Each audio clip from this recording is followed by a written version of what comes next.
week's fibro section, bling bling bling bling bling bling bling, is going to be on sensory overload. So this video was requested to be made, which is a good one to make because I suffer with it and I know a lot of people suffer with it. So what I'm going to do is go through what I've researched, what I found out, and then I also interviewed Poppy, my youngest daughter, so we can get her view on how it affects her. Sensory overload occurs when one or more of the body's senses experience overstimulation from the environment. So the symptoms can be extreme irritability, restlessness and discomfort, feeling overly excited, wound up or anxious, panicky, confused and overwhelmed. So a completely mixture there of symptoms. So sensory overload can make everyday events like a trip to the shop or even the TV too loud unbearable. Everyone has experienced it at some point, but they may not have realised that they have. They may have just thought it was something else, but everyone is going to have experienced it at some point in their life because everybody has at least one sense. So be it taste, touch, sight, smell and hearing, your five senses, someone's got at least one of them. So you'll have all have experienced a sensory overload at some point but may not realise it. And it can end up in a complete meltdown of the person. You can have a complete meltdown, or it can end up as well in a flare-up in the fibromyalgia and chronic pain cases. So what I want to do now is I want to play you the video of me interviewing Poppy about what Poppy's condition is and how she deals with it. Fibro section. I've got a guest with me for my fibro section this week. Sensory overload. Now, I don't know how many of you are affected by it, but Poppy has allowed me to talk to her about it because I know this is something that's affected Poppy, and she doesn't mind me saying that she has something called auditory and memory processing disorders, and therefore that leads her, not so much now, but I'd say more in the past it has led her to sensory overload. And I was just going to try, and I was filming this so that you could compare how we find sensory overload to how Poppy finds it with a different condition. So obviously Poppy hasn't got fibromyalgia. Hope not. Yeah, let's hope not. But she still has the sensory overload. So do you want to talk a bit about what happens when you have a sensory overload? Yeah, so I haven't had one in a while. No. Because sometimes if I have one, like now, like I know how to cope with it. Yeah, you've learned coping mechanisms. Like when I was younger, because you're younger, you don't know what's going on. Yeah. You know? So when I was younger, it used to happen a lot in crowded spaces, and I just couldn't cope.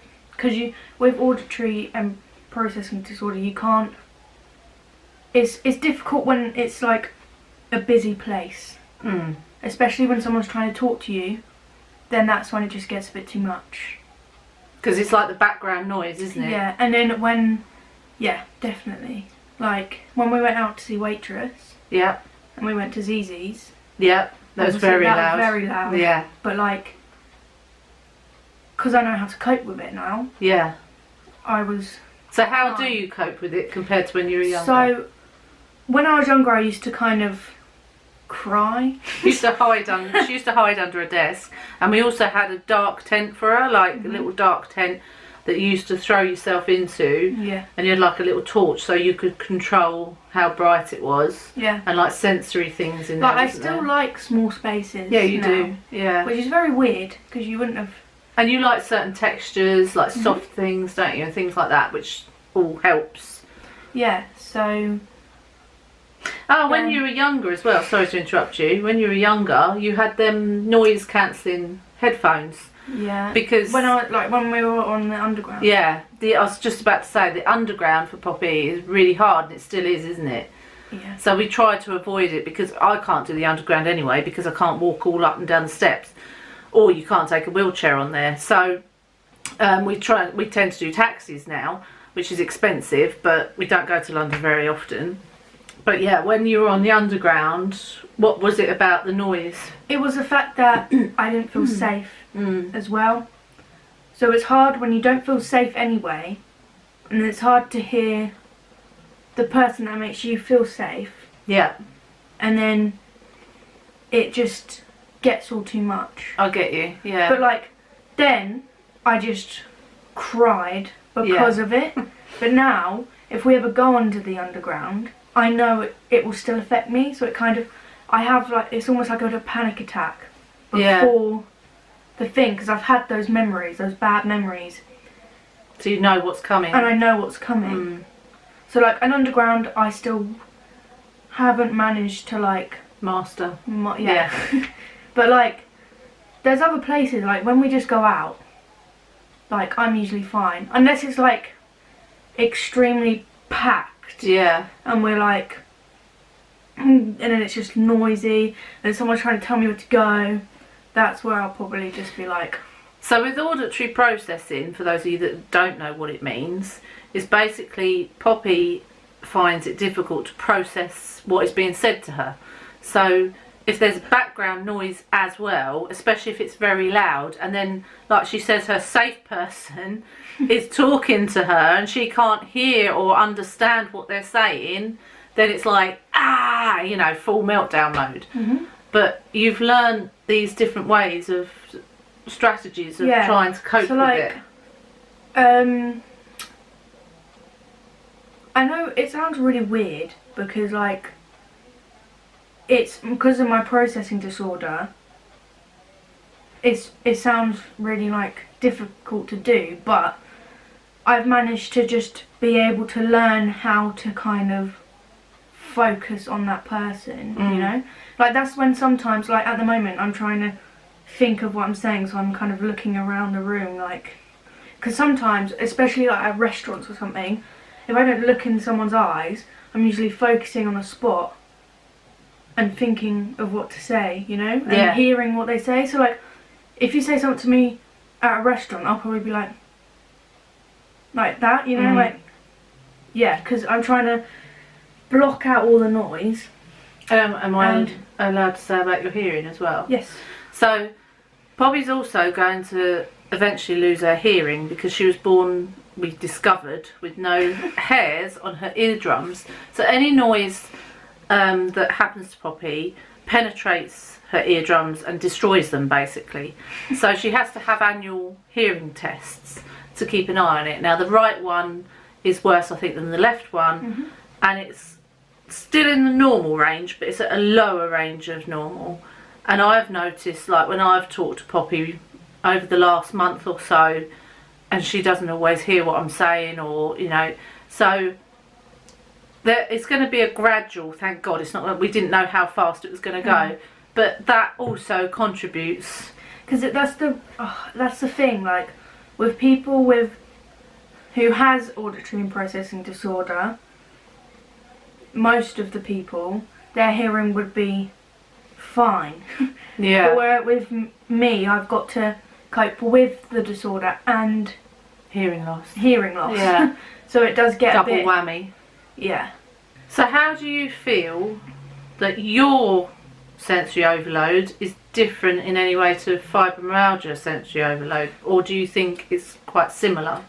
Well, for me, like, obviously you have places where you get attached to, if that makes sense. Right. So like, or like you have a good memory of it, or like a good, you think of that as a good place, you know. So like for you, like you said, the arcade would be just it's a nightmare, horrible. Whereas for me, it would, but but you've because got I've got memory. a good, like I think of that as a good place. Yeah. It kind of just blocks it out almost. Like Yeah. I kind of just cope. Whereas with for it. me, that doesn't. So it doesn't matter if I've got good memories of the place or not. If it's noisy, crowded, flashing lights or fluorescent lights or anything like that, I am in full-blown sensory overload. So that, I guess, is the difference that we What can happens see. when you have a sensory overload? Like, I don't actually know what. So it can be different. It's almost like you said, like a panic attack. So it can affect your breathing. It can affect how, you know, you could get hot, you can get dizzy, feel sick. It's just a feeling of need to get out. That's how I feel. I just need to get out. So if I go into an arcade, I'm like, let me out of here, because it's just boom, boom, boom, boom. See, like, that's the thing. But then you obviously, like, you understand now, since being, like, having all this sensory overload Yeah. thing. But like, when I was younger, I didn't have it. You didn't have it. No, So I didn't for understand me, that. when I was having a sensory overload, I feel like I couldn't say anything because that person, no one understood, you know? Because if I was like Yeah. just probably like It's not so people much would- that we didn't. I mean, yeah, we didn't understand because we weren't you, and I hadn't experienced that. Yeah. But it was more the fact that I was learning how you were feeling, which is why we got the things like the dark tent. Yeah, and exactly. the different, you know, textures and things like that helped Poppy. And still now you have like safe places, don't you? Like you have safe things to do, and Like if I ever feel stressed or anything, I play my guitar or Yeah. drums. But so it's different, isn't it? But it's and also I think now Poppy's got older, it's more difficult, because if we did say go to the underground, I know full well there's no way she's wearing a set of noise cancelling headphones, because they get to a, when she was younger she didn't care what she looked like, but now they get to an age where they're like, I'm not wearing them, I'm not yeah, looking but like then an it's idiot. also like when you're younger, people look at you and be like, yeah, okay. Like they're young, Yeah. they wouldn't like that kind of noise. But like, if you look at a 15-year-old and see their headphones, they'll be like, wow, what a weirdo, you know? Like, you know, like. Yeah, it's judgment, isn't it? Mhm. So that's why Like, it's that's the- more I difficult. think that's You'd the have to have like reason- little Yeah. earplugs instead. Yeah. See, like, not many people know about this No. disorder because of the judgment. Yeah. Anyway, thank you very much for your input in this. That was Poppy's take on how she copes with sensory overload with her auditory and memory processing disorders, and how she feels that's different to fibromyalgia sensory overload. So I just thought that would be quite interesting for you to get a, you know, it was interesting for me as well. So finding the triggers and preparing for them while you're out or even in is key, really, to helping with sensory overload. So for me, everyone's different, but for me it's busy places. So like if there's a lot of people, a lot of noise, a lot of hustle and bustle, it smells. I know this could be, for some people don't like to use sort of air fresheners and things in their home, whereas I'm the opposite. I prefer to use air fresheners and nice smells because I don't like horrible smells. So it's airing out your house. It's also lights for me, so especially like fluorescent lights, you know, like the big ones you get in sort of supermarkets and offices. I can't stand them. They completely give me headaches and just drive me into sensory overload. Temperature, so if you get too cold or too hot, that can send me into a sensory overload. Touch, sometimes if someone touches me, it can really, you know, send me over the edge. Noise, like I've said, noise is a massive one as well. So for example, my worst place, like I said in the thing with Poppy, is an arcade, because you've got the noise, you've got the lights, you've got the busyness, you've got everything. And before now, Once I went to an arcade with her and I just had to leave. I left Mark with her. I don't think I left her on her own, but I left her in there with Mark, and I went outside and sat in my wheelchair and just looked at the sea because we were at the beach, and that's the best thing I did. But it's not always possible. So like if Mark hadn't have been with us, obviously I'd have had to stay with her. So I'm going to talk about ways to prevent in a minute. Fibromyalgia symptoms affect all your senses, and it may tempt you to stay at home and avoid going out. Sorry, I'm reading from my book that I've researched. But this is not the answer, as you are missing out on life and, you know, enjoying yourself. So instead we can look at ways that we can help. Our brains have a hard time processing a lot of input at once, possibly due to a dysfunction of the neurotransmitter serotonin. So that is why, one of the reasons. There's a couple of reasons why our brains aren't wired, and they're wired so we're either ultra sensitive and maybe hyper responsive to even the possibility of pain and discomfort.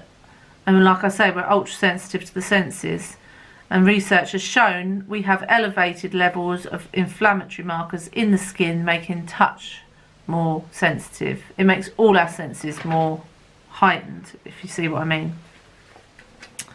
So what can we do? What can we do? We don't want to just, you know, not go out, like I said. When you feel overloaded, the best thing to do is to take yourself out of the situation, like I did with the arcade, and go somewhere quiet for a bit. You might want to try it again afterwards, and sometimes you can't take yourself out of a situation. If your sensory overload leads to anxiety, this can be treated by your GP, by medication, or counselling, maybe both. I've heard someone said on a YouTube channel, she's actually autistic, but when she has a meltdown, she uses the nitol syrup. She said the tablets are rubbish, but the syrup calms her right down. And I've not tried that, but I'm a bit worried that it would make me really sleepy. I don't know. Don't take my word for that, because I've not tried it. But this is just something that I've heard of. Busy places affect your sensory overload. Try to go somewhere when it's not likely to be so busy. So, you know, obviously weekends are going to be busier because people are off work. So maybe try and go somewhere during the week when it's not so busy. If it's noisy situations, try either noise cancelling headphones, like Poppy used to use, or earplugs if you want to be more discreet.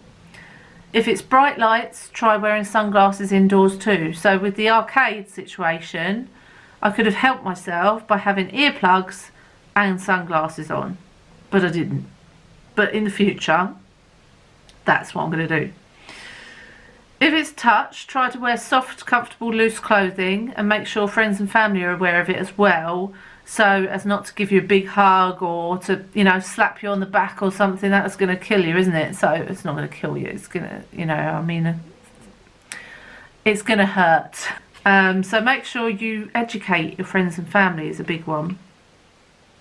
Because also, I think they need to know if you're out and about and it happens, and they're like, oh, what's going on? You know, why is she like this? But if they know, then they can look out for the signs. If you're in a restaurant or a cafe and are in an area which is too noisy or too cold or too hot, ask to move.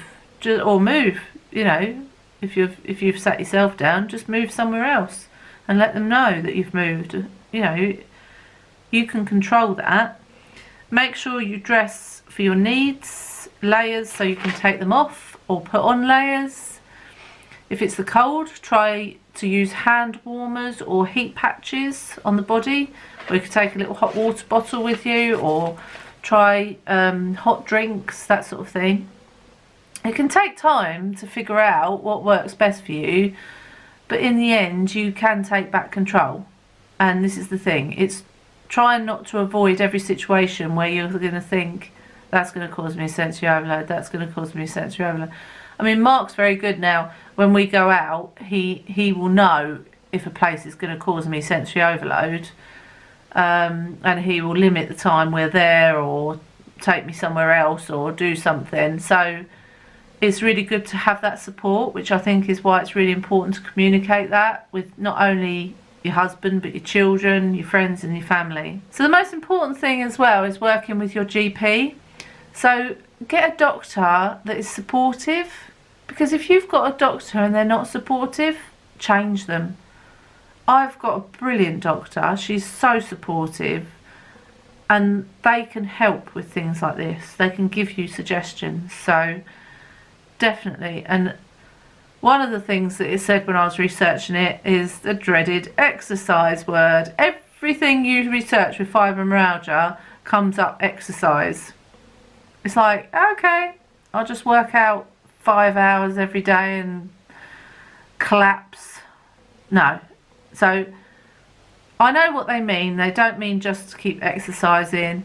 They mean stretching, walking if you can, just moving your body. So if you're having a bad fatigue day like I am today, I am really tired today, just keep moving, you know, stretch out, do a chair routine, do something just to keep moving. When the TV sound and sight is too much, turn it off, go and read a book, you know, play a board game with your family. People don't do that anymore, do they? Play board games. I love board games. Someone said that when they're in a busy place, it's like the scene in the film Bruce Almighty. I don't know if you've seen that, when he hears everyone praying at once in his head. I thought that was such a good description, because that's exactly how it feels, and I'm sure Poppy feels similar to that too. It's like, and then that makes it hard to concentrate. I find it really hard to concentrate on conversations and keeping up with conversations. It takes all of my spoons to just literally think, right, what is that person saying? What have I got to respond with? And I think a lot of that has got to do with the fact that I am socially awkward. But I think it is also to do with the senses, definitely. So you can't avoid all sensory input. You can't. Everywhere you go, you're going to smell, see, taste food, hear things, and get touched by things that you can't avoid. So it's not all about avoidance. It is about coping with it and dealing with it. And hopefully some of these suggestions I've made will help. If you have any suggestions for how you cope with sensory overload, pop them in the comments below, because we can all benefit from them.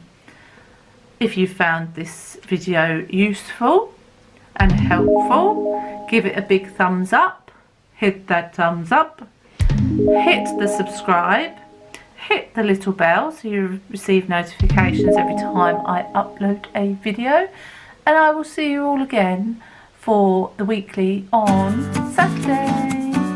Bye!